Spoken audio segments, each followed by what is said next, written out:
Future సిటీలో building ప్రారంభించిన తర్వాత సీఎం రేవంత్ రెడ్డి మాట్లాడుతున్నారు. లైవ్ లో చూద్దాం. మిత్రులు పట్నం నరేందర్ రెడ్డి గారిని, మరో రాజ్యసభ సభ్యులు యువకులు అనిల్ కుమార్ యాదవ్ గారిని, రాష్ట్ర ప్రభుత్వ సలహాదారులు మాజీ మంత్రివర్యులు పెద్దలు సుదర్శన్ రెడ్డి గారిని, అదేవిధంగా ఈ ప్రాంత శాసనసభ్యులు కసిరెడ్డి నారాయణ రెడ్డి గారిని, ఈర్లపల్లి శంకర్ గారిని, మిత్రులు ఎన్ఎం శ్రీనివాసరెడ్డి గారిని, జూబ్లీహిల్ శాసనసభ్యులు నవీన్ యాదవ్ గారిని, రామగుండం శాసనసభ్యులు రాజ్ ఠాకూర్ గారిని, చేవెళ్ళ శాసనసభ్యులు కాళీ యాదయ్య గారిని, తాండూరు శాసనసభ్యులు మనోహర్ రెడ్డి గారిని, అదేవిధంగా మాజీ శాసనసభ్యులు గ్రేటర్ హైదరాబాద్ నగర మాజీ మేయర్ తీగల కృష్ణారెడ్డి గారిని, అలంపూర్ మాజీ శాసనసభ్యులు మిత్రులు సంపత్ కుమార్ గారిని, కార్పొరేషన్ చైర్మన్ చల్లా నరసింహారెడ్డి గారిని, టీజీఐఐసి కార్పొరేషన్ చైర్పర్సన్ సోదరిమణి నిర్మలా జగ్గారెడ్డి గారిని, అదేవిధంగా జ్ఞానేశ్వర్ గారిని, మల్రెడ్డి రామరెడ్డి గారిని, పారిజాత నరసింహారెడ్డి గారిని, ఇతర ముఖ్యులందరినీ, ప్రభుత్వంలో భాగస్వాములను, ప్రభుత్వ ఉన్నతాధికారులందరితో పాటు ప్రాణ సమానులైన ఈ ప్రాంత రైతాంగం వేలాదిగా తరలి వచ్చి ఈ అద్భుతమైన కార్యక్రమాన్ని ఏర్పాటు చేసి రేపటి భవిష్యత్తుకు ఈనాడే పునాదులు వేసి ప్రపంచానికే ఒక అద్భుతమైన నగరాన్ని అందించడానికి వచ్చేసిన మీ అందరినీ మనస్ఫూర్తిగా అభినందిస్తున్న, ధన్యవాదాలు తెలియజేస్తున్న మిత్రులారా, ఈ వేదిక మీద నుంచి ఒక్క మాట చెప్పదలుచుకున్నా. హైదరాబాదు నగరం ఒక్క గొప్ప చరిత్ర. ఆనాటి కులీ కుతుబ్ షాయిలు కానీ, నిజాం నవాబులు కానీ హైదరాబాదు నగరాన్ని అద్భుతంగా విస్తరించడం వల్ల ఈనాడు ప్రపంచ పటంలోనే హైదరాబాదు నగరానికి ఒక గుర్తింపు వచ్చింది. 200 ఏళ్ల క్రితం సికింద్రాబాద్ పట్టణాన్ని విస్తరించడం వల్ల హైదరాబాద్ సికింద్రాబాదు జంట నగరాలుగా ఈనాడు రాణించగలుగుతున్నాయి. అదేవిధంగా సైబరాబాద్ ఇదొక సాంకేతిక విప్లవం. ఈ సైబరాబాదే ఈనాడు రాష్ట్ర ఆదాయంలో 60% అందించి తెలంగాణ ముఖ చిత్రాన్ని మార్చి ఈనాడు సైబరాబాదు ప్రాంతంలో 200 కోట్ల రూపాయలకు పైగా భూమి ధర బలుకుతుందంటే బంగారానికంటే రంగారెడ్డి జిల్లా భూముల విలువ ఎక్కువ అని చెప్పి ఈనాడు నిరూపించిన చరిత్ర మన సైబరాబాద్ ప్రాంతానికి ఉన్నది. మిత్రులారా, మీరు ఆలోచన చేయండి. ఆనాడు కులీ కుతుబ్ షాయిలు, నిజాం నవాబులు చార్మినార్ నుంచి గుల్జార్ వాజ్ వరకు, మోజంజాయ్ మార్కెట్ నుంచి కబూతర్ ఖానా వరకు నిర్మాణం చేయకపోయి ఉంటే చరిత్రలో మనకు గుర్తింపు వచ్చి ఉండేదా? ఆనాడు 1908లో తుఫాను వచ్చి వేలాది మంది ప్రాణాలు కోల్పోతే చలించిపోయిన నిజాం సర్కార్ గండిపేట హిమాయత్ సాగర్ నిర్మించడమే కాకుండా మూసా ఈసా నదుల యొక్క ప్రవాహాన్ని నగరం మీద ఉప్పెనై కప్పేయకుండా మూసీ నదిని ఆనాడు నిర్మించబట్టే కదా ఈనాడు చరిత్రలో గొప్ప నగరంగా మనం రాణించగలిగినాం.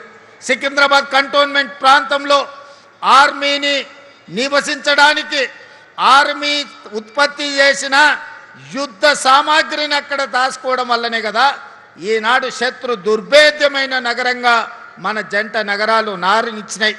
అదేవిధంగా స్వతంత్రం వచ్చిన తర్వాత ఆనాటి ముఖ్యమంత్రులు ఆలోచన చేసి భవిష్యత్ ప్రణాళికలకు కార్యాచరణ చేసి సైబరాబాదు నగరాన్ని నిర్మించి సైబరాబాద్ అనే ఒక గొప్ప నగరాన్ని ఈనాడు ప్రపంచానికి అందించిండ్రు కదా. ఆ రోజు కూడా హైటెక్ సిటీ అంటే నవ్వినోళ్ళు ఉన్నారు, ఔటర్ రింగ్ రోడ్డుని అడ్డుకున్నోళ్ళు ఉన్నారు, అంతర్జాతీయ ఎయిర్పోర్టు వద్దే వద్దని పట్టుబట్టిన వాళ్ళు ఉన్నారు. ఐటీ కంపెనీలు, ఫార్మా కంపెనీలు మాకు వద్దే వద్దు, జీనోమ్ వ్యాలీ మాకు అవసరమే లేదు అని చెప్పిన వాళ్ళు ఉన్నారు. ఆనాడు అభివృద్ధిని అడ్డుకోవాలని, ఈ నగరం అభివృద్ధి చెందొద్దు, ఈ ప్రజలు బాగుపడొద్దని ఆనాడు కూడా కుట్రలు కుతంత్రాలు చేసి కడుపులో విషం, మూసీలో ఉన్న కాలుష్యానికంటే ఎక్కువగా పెట్టుకొని విషం జమ్మిన నాయకులు కూడా ఆనాడు ఉన్నారు. కానీ ఆనాటి ముఖ్యమంత్రులు ఔటర్ రింగ్ రోడ్ కానీ, హైటెక్ సిటీ కానీ, అంతర్జాతీయ ఎయిర్పోర్ట్ కానీ, ఐటీ కంపెనీలను కానీ, జీనోమ్ వ్యాలీని కానీ, మైక్రో ఇన్ఫోసిస్, గూగుల్ లాంటి సంస్థలను తేకపోయి ఉంటే ఈనాడు 10 లక్షల మంది తెలంగాణ యువకులకు ప్రపంచం నలుమూలల ఐటీ నిపుణులుగా రాణించవాళ్ళ ఒక్కసారి ఆలోచన చెయ్యండి. అదేవిధంగా ఆనాటి నుంచి ఈనాటి వరకు రామాయణంలో రావణాసురుడు ఉన్నట్టుగా ఈనాడు మన నగర అభివృద్ధిలో రావణాసురులు, మారీచులు, సుబాహులు, శుక్రాచార్యులు అందరూ ఉన్నారు. శుక్రాచార్యుడు ఫామ్ హౌస్లో వండిండు, మారీచుడిని, సుబాహుల్ని మన మీదికి వదిలిండు.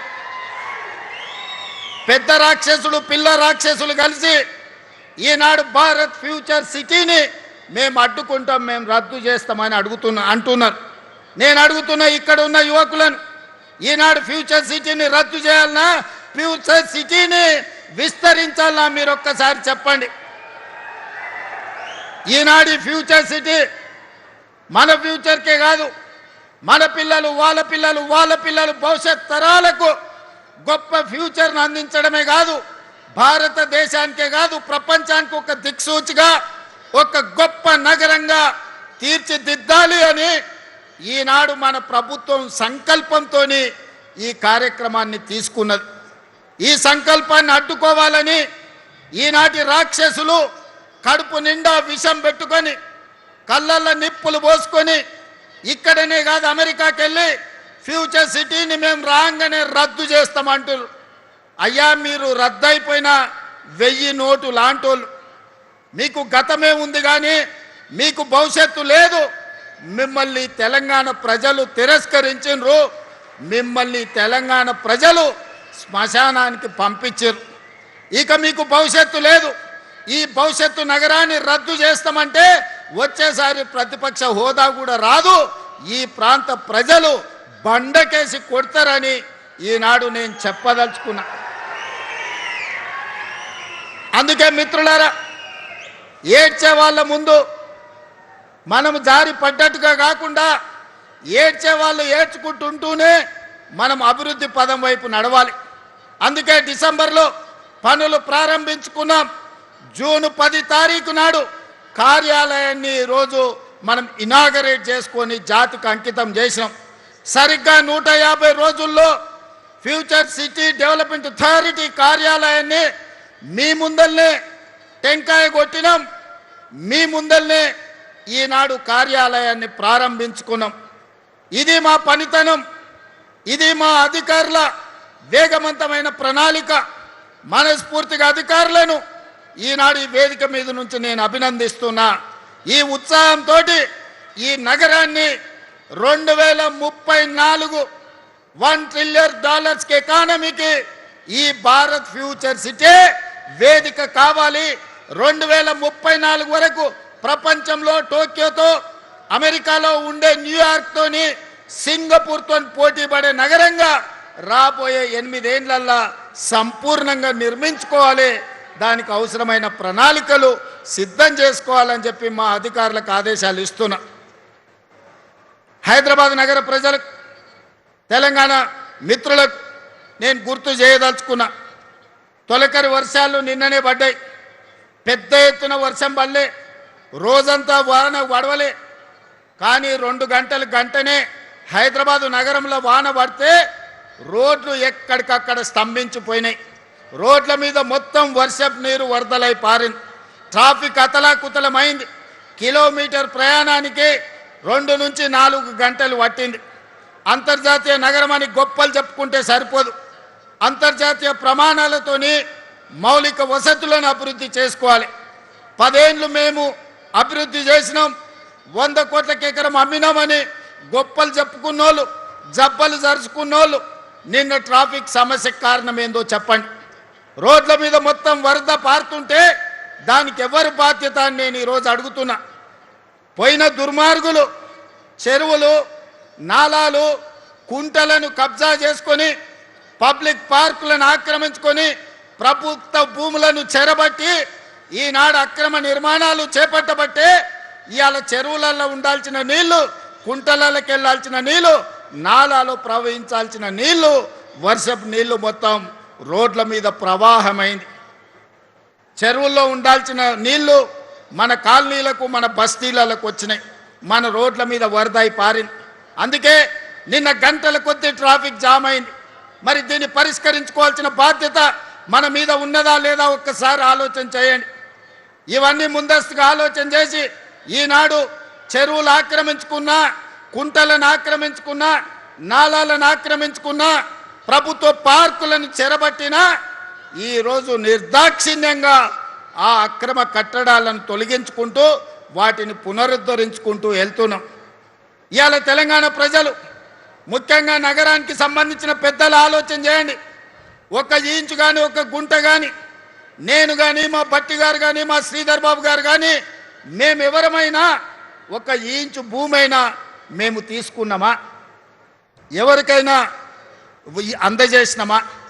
ఇవాళ వాటిని తొలగించి ఇవాళ మంచి చెరువులను పునరుద్ధరిస్తున్నాం.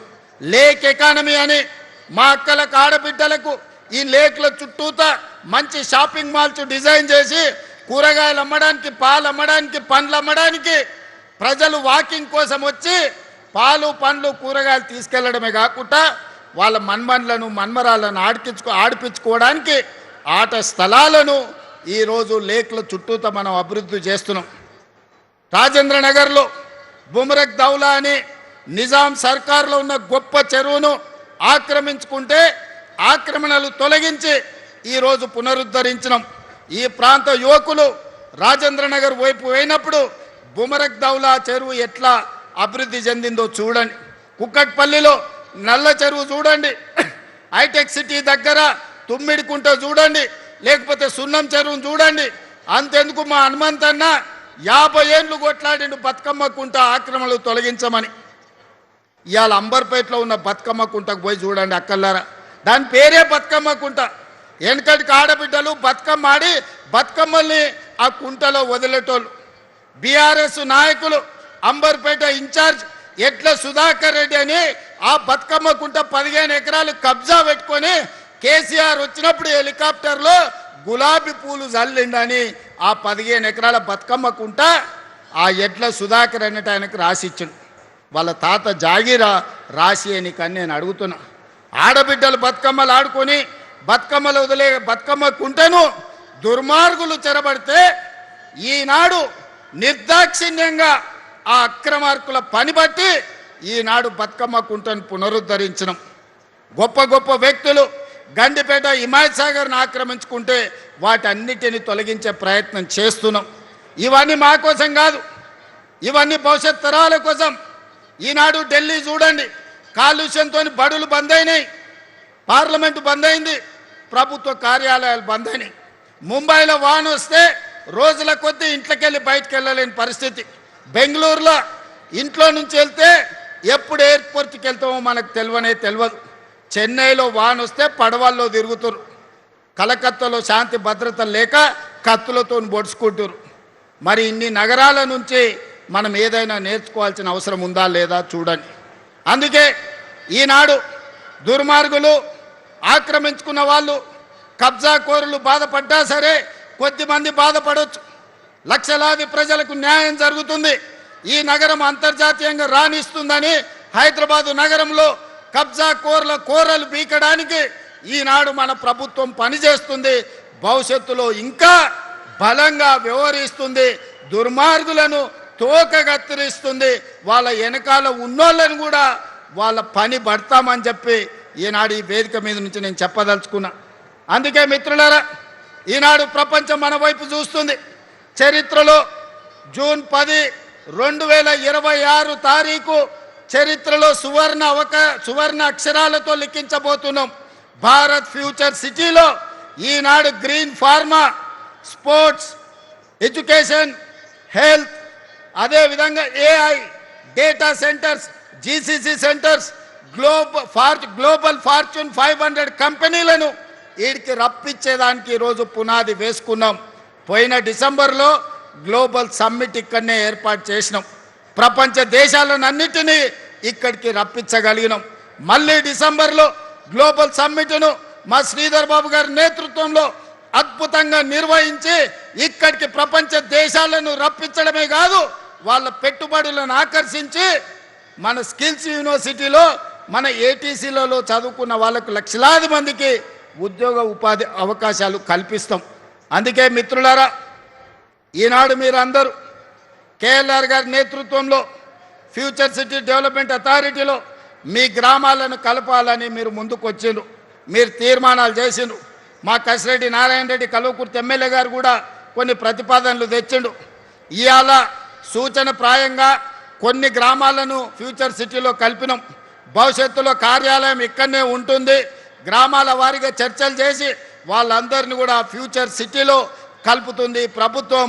ఈ ఫ్యూచర్ సిటీనే దేశానికే కాదు ప్రపంచానికే ఒక గొప్ప నగరంగా రాణిస్తుందనడంలో ఎవరికి ఎలాంటి అనుమానాలు లేవు. అడ్డం పడ్డోళ్లను అడ్డంగా తొక్కుకుంటూ పోతారు ఈ ప్రాంత రైతాంగం, ఈ ప్రాంత ప్రజలు.